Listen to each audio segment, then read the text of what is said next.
Hello दोस्तों, आप लोगों को बात तो पता ही होगा कि रूस की सेना खेरसोन प्रांत से पीछे हट रही है। ये वही खेरसोन प्रांत है जिसको रूस ने कुछ दिनों पहले अपना हिस्सा घोषित किया था। उस समय रूस ने 4 क्षेत्रों को अपना एरिया घोषित किया था: लुहांस्क, दोनेत्स्क, जेपोजिया और खेरसोन। और रूस पहले से ही क्रीमिया को अपने कब्जे में ले चुका है। रूस ने 5 अक्टूबर को 15% यूक्रेन को अपना हिस्सा घोषित कर दिया था। फिर ऐसा क्या हुआ कि आज रूस को वहां से पीछे हटना पड़ रहा है? इसका सबसे बड़ा कारण है रूसी सेना का नुकसान। कहा तो यहां तक जा रहा है कि यूक्रेन में रूस को 1 लाख सैनिकों का नुकसान हो चुका है।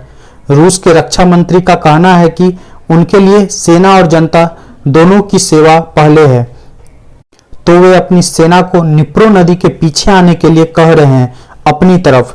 ये नदी यूक्रेन की सबसे बड़ी नदी है और यूरोप की चौथी सबसे बड़ी नदी है, जो खेरसोन से होकर जाती है। रूस के पीछे हटने की सबसे बड़ी वजह है खेरसोन के जो गवर्नर थे का एक कार एक्सीडेंट में मारा जाना। रूस का कहना है कि जब उसके लोग ही नहीं रहेंगे तो वो वहां रहकर क्या करेगा। रूस के पीछे हटने को आप ये न समझे कि रूस हार गया है। क्या पता रूस ने कोई नई रणनीति बनाई हो, पर पीछे हटने की ये घटना बहुत सारे देशों की उम्मीद की किरण है। और उनका कहना है कि इतिहास अपने आप को दोहरा रहा है। एक बार एक नेता से पूछा गया था कि आप इतिहास की इतनी चर्चा क्यों करते हैं, तो उनका जवाब था कि हमको इतिहास से कुछ सीखना चाहिए, नहीं तो इतिहास अपने आप को दोहराता है। इसीलिए वेस्टर्न वर्ल्ड इसको जर्मनी से जोड़कर देख रही है। उसका कारण है वर्ल्ड वॉर 2। वर्ल्ड वॉर 1 जब खत्म हुआ तब जर्मनी बर्बाद हो गया था। उस पर बहुत सारे सैंक्शन लगाए गए थे, पर यह बात हिटलर को नागवार गुजरा और उसने कुछ सालों में ही जर्मनी को बहुत मजबूत बना दिया। जर्मनी फिर से उठकर खड़ा हो गया। जर्मनी अपनी सेना की सारी जरूरी सामान बनाने लगी और उसने अपने बदले की ठानी और पोलैंड पर हमला कर दिया। उससे पहले हिटलर ने स्टालिन के साथ एक समझौता किया था कि 10 सालों तक हम एक दूसरे से कोई भी लड़ाई नहीं लड़ेंगे और सोवियत रूस जर्मनी को अनाज देगा। ये खबर उस समय की मीडिया में भी आई थी। और जब जर्मनी पोलैंड को जीत गया तो उसने यूएसएसआर पे हमला कर दिया और यूएसएसआर घुटने पे आ गया। जर्मनी ने अपनी सेना को 3 हिस्सों में बांटकर भेजा था।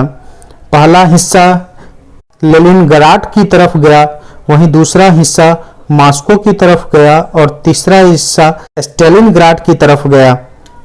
जर्मनी ने इस ऑपरेशन का नाम ऑपरेशन बारबोसा रखा था और रूस की सेना तीनों जगहों पे हारती जा रही थी। जर्मन मॉस्को तक जा पहुंचे थे। ये पूरा आज का यूक्रेन जीतकर वहां तक मॉस्को तक पहुंचे थे। फिर पूरी रूसी सेना एक हो गई और वे मॉस्को को घेर कर लड़ने लगे। उनका मकसद था कि जर्मन को मॉस्को में किसी भी तरह घुसने नहीं देना है। और वहां ठंड आ गई और जर्मन सेना वहां मरने लगी, क्योंकि वे इतनी ठंड की आदी नहीं थी। उनके पास उतना गर्म कपड़ा भी नहीं था कि वे ठंड से बच सके और वे पीछे हटने लगे। और पीछे हटाते हटाते रूस बर्लिन तक जा पहुंचा। उसने वहां बर्लिन वॉल बनवाया। रूस ने ऑपरेशन टाइफून लॉन्च किया था ऑपरेशन बारबोसा के जवाब में और अपने मुट्ठी भर सैनिकों से जर्मनी का बहुत बड़ा हिस्सा जीत लिया था। तो पश्चिमी मीडिया का कहना है कि इतिहास दोहरा रहा है। रूस जर्मनी की तरह पीछे हट रहा है और वे धीरे धीरे पूरा यूक्रेन खाली कर देगा और अपनी हार मान लेगा। और यहाँ सबसे अच्छी बात यह है कि अभी तक रूस ने न्यूक्लियर बम के यूज की बात नहीं की है। और आपको बता दें कि पुतिन G20 समिट में नहीं जा रहे हैं। उनके जगह वहाँ के विदेश मंत्री जा रहे हैं, जो बाली में हो रहा है। थैंक यू दोस्तों, आप लोग देख रहे थे जियोपॉलिटाइम्स।